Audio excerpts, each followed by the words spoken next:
The afternoon sun bathed the streets of Paris in a warm, golden hue, its light glinting off the cobblestones of Place du Trocadero. Tourists bustled near the Eiffel Tower, snapping photos, laughing, unaware that something extraordinary was about to unfold. A street violinist, dressed in a simple black coat, began to play a soft, haunting melody.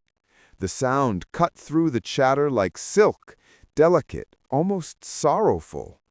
A few passers-by slowed down, drawn to the emotion in each note. Then, as the bow glided across the strings, a young ballerina stepped forward from the crowd.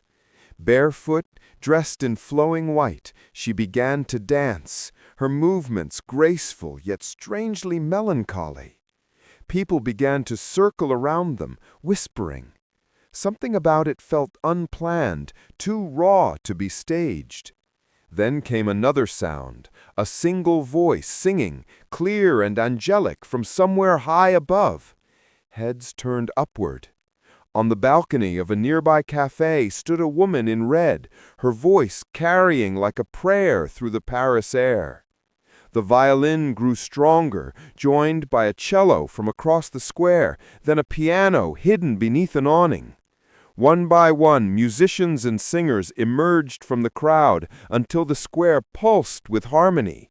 The melody swelled, filling the air with passion and light.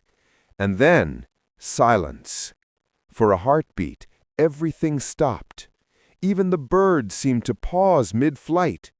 The ballerina stood still, eyes lifted toward the tower as if listening to something no one else could hear. Then, with one last surge, the music erupted into a soaring crescendo, echoing through the heart of the city. Tears welled in the eyes of strangers who moments ago were just tourists. The final note lingered in the air like a sigh of beauty and vanished into the breeze.